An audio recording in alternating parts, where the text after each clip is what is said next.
जय श्री कृष्ण। सुंदरकांड अध्ययन की श्रृंखला में आज हम 23वें चौपाई का अध्ययन करेंगे। पिछले सत्र में हमने देखा कि श्री हनुमान जी रावण को समझा रहे हैं कि वो सीता मैया को श्री राम के सुपुर्द कर दे और युद्ध की जो संभावित खतरा है उसको टालने में सहयोग करे। तो समझाने का क्रम जारी है जो इस चौपाई का विषय है। तो पहले हम इस चौपाई का अध्ययन करेंगे, फिर इसके अर्थ को समझने की कोशिश करेंगे। रामचरण पंकज उर धरहूँ, लंका अचल राज तुम करहूँ। ऋषि पुलिस्त जसु विमल मन्य का, तेहि ससि महु जनि होहु कलंका। राम नाम बिनु गिरा न सोहा, देखो विचार त्यागी मद मोहा। बसन हीन नहीं सोह सुरारी, सब भूषण भूषित बर नारी। राम विमुख संपत्ति प्रभुताई, जाई रही पाई बिनु पाई। सजल मूल जिन्ह सरितन नाही, बरस गए पुनि तबहि सुखाही। सुनु दस कंठ कहौ पन रोपी, विमुख राम त्राता नहीं कोपी। शंकर सहस विष्णु अज दोही, सकहि न राखी राम कर द्रोही। तो श्री हनुमान जी रावण की सभा में रावण को समझाने के क्रम में कहते हैं कि श्री राम के कमल रूपी चरण का धूल को तुम छाती से लगा लो। मतलब कहने का है कि श्री राम से तुम क्षमा मांग लो। तुमने अपराध की है तो क्षमा मांग लो और सीता मैया को वापस सुपुर्द कर दो, और तुम लंका में बिना किसी बाधा के राज करो। लंका अचल राज तुम करो। और फिर कहते हैं कि ऋषि पुलिस्त जो तुम्हारे एंसेस्टर हैं वो बहुत ही यश वाले अ, व्यक्ति थे। उनका यश चंद्रमा की आभा के समान है। और उसी के साथ कहते हैं कि तुम उसमें कलंक मत बनो, तुम कोई ऐसा काम मत करो जिससे उनकी आभा में कलंक लग जाए। फिर से हनुमान जी कहते हैं, राम के नाम के बगैर,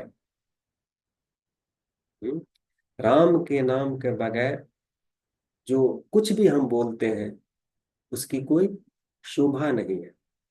हम्म और इस चीज को तुम विचारो, और जो तुम्हारे मन में जो अहंकार है, जो मद है, उसको त्यागो।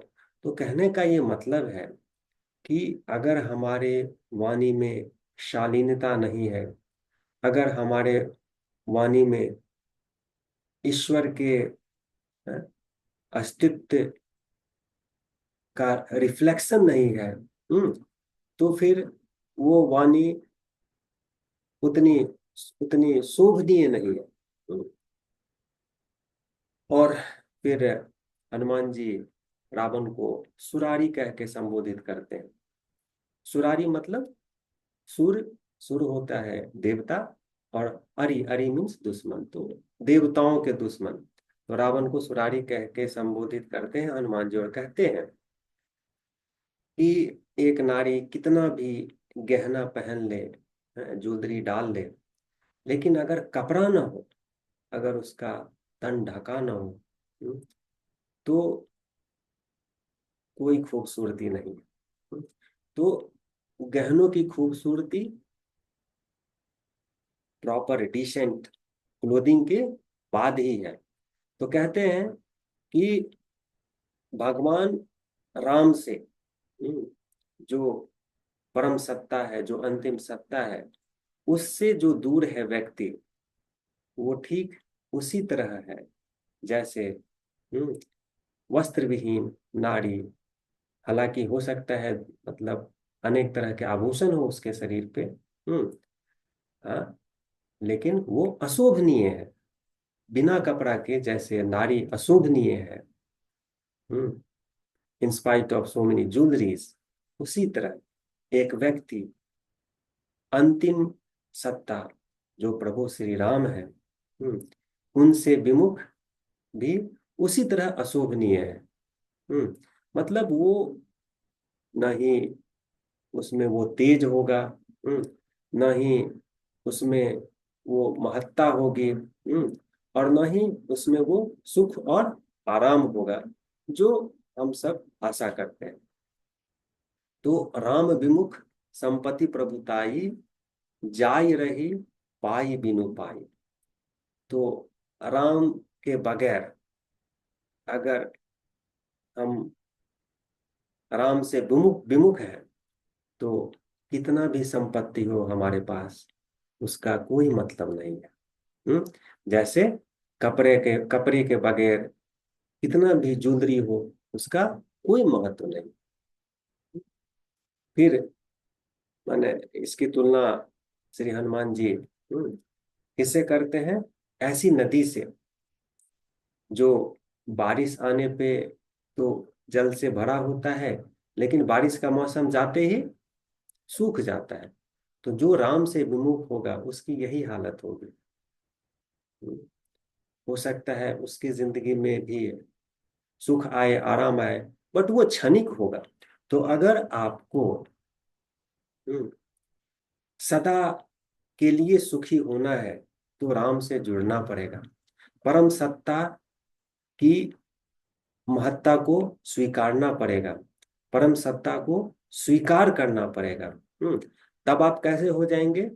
ऐसे नदी के समान हो जाएंगे जिसका मूल हमेशा उसको पानी प्रदान करता रहता है, जैसे गंगा नदी। गंगोत्री से हमेशा गंगा नदी को पानी मिलता रहता है। तो सजल मूल जिन सरितन नाहि।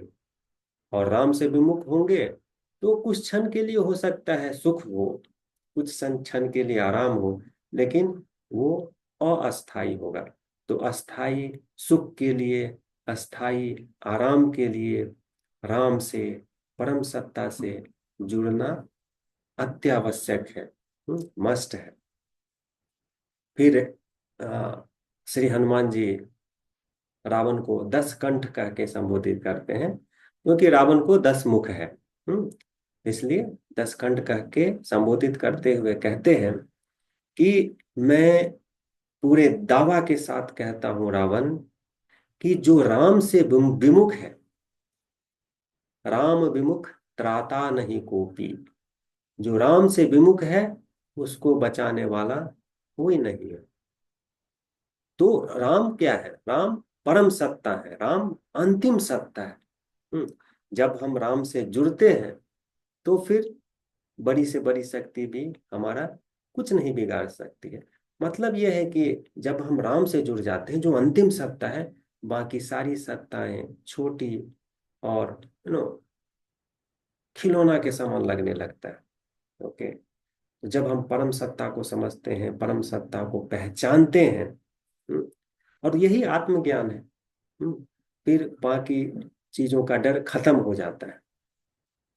तो इसी क्रम में श्री हनुमान जी कहते हैं कि शंकर, विष्णु, अज, अज का मतलब ब्रह्मा जी, शंकर, विष्णु, ब्रह्मा जी, ये लोग भी आपको नहीं बचा सकते हैं अगर आप राम के द्रोही हैं, मतलब परम सत्ता के द्रोही हैं। क्योंकि ये सब क्या है?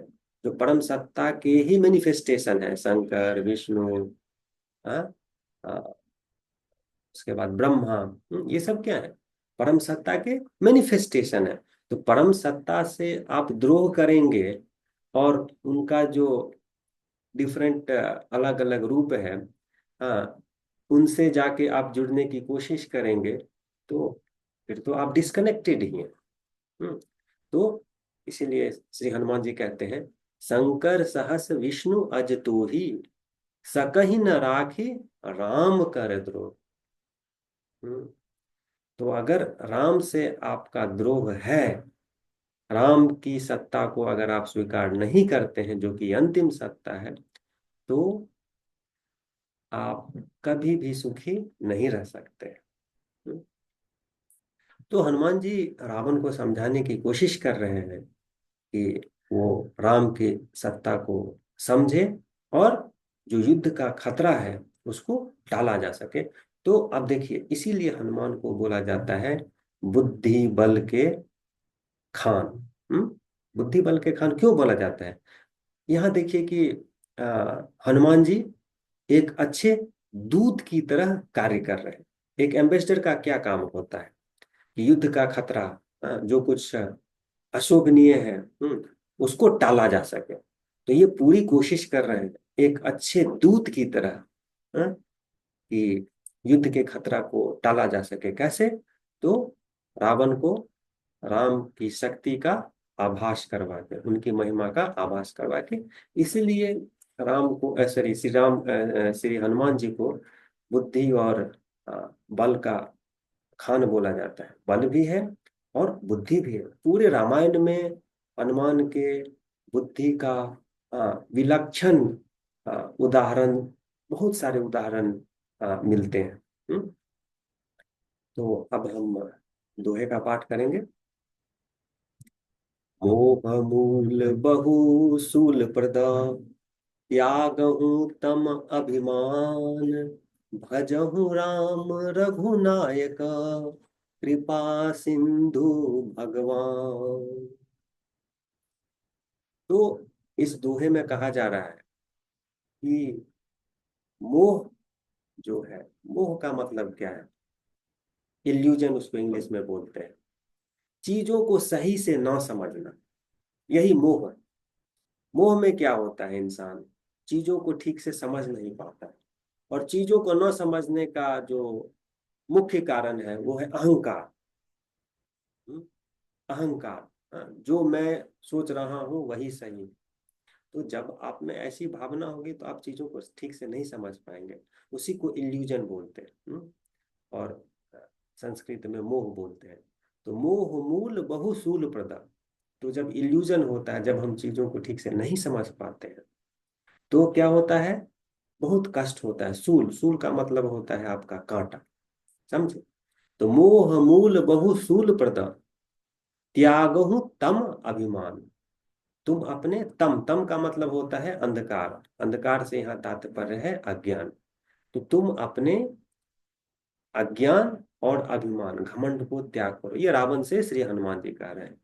मोह मूल बहु सूल प्रदा, त्यागहु तम अभिमान, भजहु राम रघुनायक, कृपा सिंधु भगवान। भजहु, भजहु मतलब भक्ति करो। किसका? तो जो अंतिम सत्ता है, भगवान श्री राम। क्यों? क्योंकि वो कृपा के समुद्र हैं, कृपा सिंधु भगवान, कृपा के सागर हैं। वो दया करते हैं सब पे। आपको शांति प्रदान करेंगे, आपको आराम प्रदान करेंगे।